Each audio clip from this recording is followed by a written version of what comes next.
Alright mga kapatid, magandang araw po muli at welcome back dito po sa aking channel sa A. Amado Vlogs. Ayan, at PDX. So ulitin natin ito ngayon. Yung ating review naman dito is ibigay ko naman sa inyo yung eksaktong details ng kanyang price at term niya, kung magkano magiging monthly rebate, siyempre, at yung specs niya na nandoon lang na makikita natin sa manual talaga ng Easy Ride 150 PDX. Right? Tara!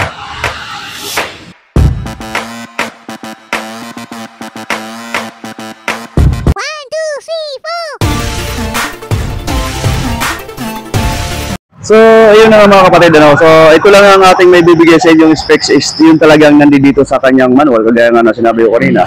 So, start muna tayo dito sa kanyang specs bago tayo pumunta doon sa ating price naman nito, kung magkano magiging monthly, magiging down payment, at kung ilang years ang term nito na pwede yun yung i-avail, ano?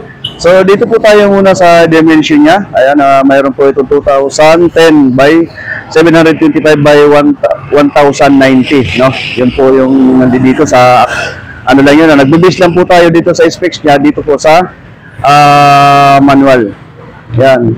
Ang axle base niya is 1,365 at po itong 90. Yan. At max load kilograms is 150. Yan.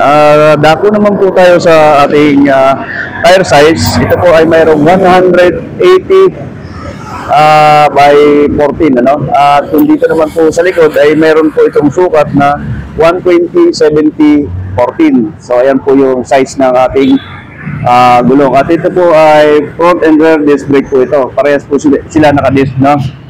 At dito naman po sa ating displacement ay mayroon po itong 149.3. Yan. At ang ating fuel tank capacity ay mayroon po itong 8.2 liters na capacity sa ating tangke. So yun po, ganun kalaki ang tangke ng ating Easy Ride 150 na TBX. At ang ating battery naman po nito ay ang size po nito 12 volts by 8.6 amperes. Ayan. Sa ignition mode naman natin po ay ECU, syempre ito po ay FI. At kung sa spark plug naman po, ito ay may nakalagay na NJK. Ayan. At ang spark plug ay nandito po sa right side. Pakita ko po sa inyo. Ayan po ang kanyang spark plug. Kasi kung doon po sa left side ng ating engine, ay nandoon po yung ating pump ng ating ulan. No?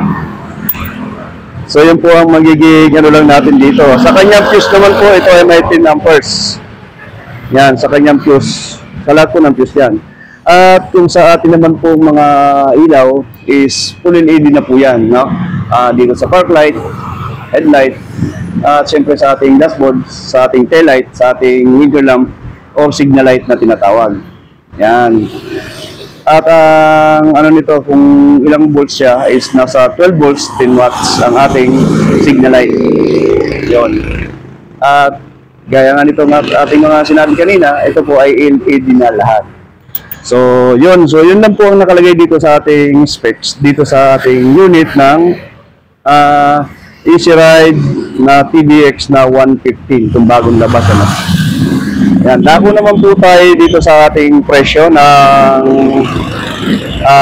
Easy Ride din na to, ano. So tuloy-tuloy na lang natin ang video, huwag na natin na putol-putulin to, tuloy-tuloy lang tayo para mas maigi, ikot-ikot lang tayo habang sinasabi ko po sa inyo kung magkano po talaga ang ating presyo nito. Ito po ay may cash out na or SRP, no? Sa suggested retail price niya na 83,000. So ayan po ang ating cash. At may down payment po ito na regular down na 7,195. Yan. Sa mga term naman po is hanggang 3 years yan. Pero sasabihin ko rin po rito kung magkano ang magiging monthly ninyo sa ating mga 6 months, 1 year, 18 months, 2 years, 30 months at 3 years, no? So magsimula po tayo dito sa 6 months na ito po ay may monthly na 14,886. Yan, ulitin ko po 14,886 ang magiging monthly nyo sa 6 months. At kung sa 1 year naman po tayo ay mayroon po itong 8,419 pesos. So yun po ang magiging monthly ninyo. Ulitin ko po sa 1 year, 8,419. Yan. At lahat po na mababanggit kong monthly ay meron po yung rebate na 400 on before unit po, magbabayad na kayo sa inyo pong bayarin. So yun, sa 18 months naman po mga kapatid, dito po ay may monthly na 6,263. Yan, 6,263 po ang magiging monthly nyo naman sa 18 months. At kung sa 2 years naman mga kapatid, ito po ay mayroong monthly na 5,186. Yan. Bitin ko po sa 2 years. 5,186. So, medyo madugo din sa 2 years. Pero, goods na po siya sa 150cc na bagong unit naman. Okay, sa 30 months naman po, ayan, ang 30 months is nag-equivalent siya ng 2 years in 6 months, no? So, ito po ay may monthly naman na 4,539. Yan, yun po ang magiging monthly nyo. 4,539 naman po ang ating monthly dito sa ating unit na Easy Ride TBX 150.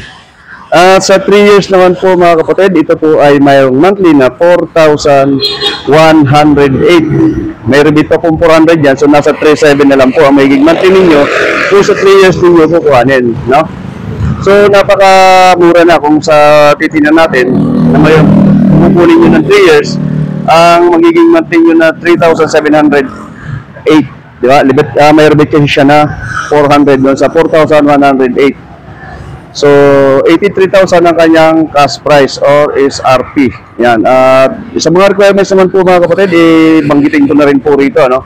Kasi may listahan din po tayo ng mga requirements dito sa mga gustong mag-avail, mga gustong kumuha dito sa unit natin. Okay, sa anong unit, ito po ang requirements na hinihingi dito sa Motorstar Bikutan. So ito po yun. Online portal ng LTMS. So ano po yun sa lisensya nyo. O kaya kailangan nyo po na mayroon kayong record sa LTO para dun sa lalabas na WARCR kasi aware siguro ang lahat na dumarating na is email na po dumarating yung ating CR. IOR pala, sorry. Yan. Tapos mayroon po tayo requirements na 4 na pirasong 2x2 ID picture, 2 government ID, yan, cedula, barangay clearance, COA or Certificate of Employment, payslip, at proof of billing. Proof of billing po yung mga bayarin po natin yan. Halimbawa, doon sa ating Meralco bill, ganun, water bill, kung ano-anong mga bayarin, basta mayroon po tayo. Pasok po yan yung ating proof of billing. So yun po ang requirements sa mga employed. Di ba, may trabaho, sabihin natin. At kung kayo naman po ay may business, ito lang po ang ating requirements. Kung business naman po, 4 din po na 2x2 na ID picture, 2 government ID, cedula, barangay clearance, business permit, mayor's permit, remittance, bank statement, proof of billing. So yun lang po. Medyo mas kakaunti ng nagkaiba lang doon is need lang talaga ng kung may trabaho ka, ang COA. So kung ikaw naman ay may business, ang kailangan lang natin is yung business permit. So yun, kasi medyo nakulangan tayo nakarang video natin tungkol dito sa hindi natin naibigay sa inyo yung mga price. Ngayon ulitin ko po mga kapatid yung ating presyo nito. Ayan, simula sa down payment hanggang sa term niya kung ilang months. Ano? So ito po ay may cash na 83,000. Yan, 83,000. At meron po itong down payment na 7,195. Pero ito po mga kapatid, meron po itong security deposit or advance payment na tinatawag. So makipag-coordinate na lang po tayo doon sa kasa na pupuntahan natin or dito sa amin kung pupunta po kayo para ma-guide po kayo kung ilan ang kailangan natin ng security deposit para maka-avail na tayo ng ating brand new unit ng Easy Ride na TBX 150. So ito na po yun, ulitin na po natin. Yung down payment is 7,195. Sa 6 months ay mayroong monthly na 4,886 at sa 1 year naman po ay mayroong 8,419 at sa 18 months, isang taon na kalahati is meron itong monthly na 6,263, 6,263 at dito naman po sa 2 years ay mayroon po itong 5,186. Ayan, sa 30 months or 2 taon at 6 na buwan, meron naman po itong monthly na 4,539. At dito na sa 3 years ay 4,108. Ayan. So, may rebate po lahat ng mga nabanggit ko ang presyo. 400 pesos ang rebate po niyan. On order per unit, magbabayad na po kayo, is ma-avail po ninyo yung rebate na yan. Yan. Yung gulong pala nito mga kapatid, tire 14, kung familiar kayo sa Easy Ride the 150P, is same lang sila, no? Same lang size, harap at likod. So, kasi pareho sila size 14. So, yun na mga kapatid, at maraming salamat. Sana nakuha ninyo yung ating presyo dito sa ating unit. Doon sa ating specs naman, is hanggang doon lang talaga may bibigay natin. Kasi yun lang yung nandito talaga sa kanyang manual. So, thank you mga kapatid, at salamat sa lahat. Kasi huwag nyo nang kalimutan mga kapatid na mag-subscribe. Ayan, like, share na rin natin ang video para sa ating community, sa mga mahihilig yan sa Motorstar or mga Motorstar lover. Okay? Thank you mga kapatid. Ingat po tayong lahat. Maraming salamat. Ayun mga kapatid, ay pahabol ko nga po pala. Ito po ay liquid tooled na. Ito po ang kanyang radiator. Ito yung kanyang mga hose. Ayan, nakikita po natin yan. Ito yung hose.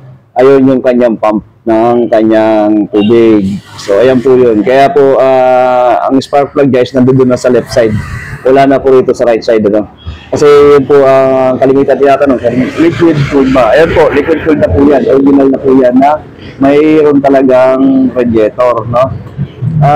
Sa kanya naman pong cylinder head, ito po ay 2 valve lang, single overhead cam. Ayan, so kasi iba baka masabing naka 4 valve, hindi po. Ayan po, pakita rin natin sa inyo, pero hanggang dyan lang po yung ating nakikita muna sa ngayon, ano? Pag nakapag-backcross na lang po tayo, saka po natin ipakita sa inyo yung itsura ng kanyang cylinder head cover, pati yung kanyang throttle body, kung halimbawa na mabuksan na natin yung upuan nito, kung makapag-activate tayo, no? So yun lang, pahabol lang yung mga kapatid. So positive po ito na ito ay liquid gold at 2 valve lang mga kapatid, ha? Single overhead cam, 2 valve lang siya. Alright, so thank you ulit. Pinahabol ko lang yun kasi para sa iba, hindi kasi natin nasabi o hindi natin nabanggit kanina doon sa tayo doon sa kanyang specs, kasi nga gawa nung yun lang din na nakasulat. Kung ano yung nakasulat doon sa kanyang manual, is yun lang din po ang ating nabasa.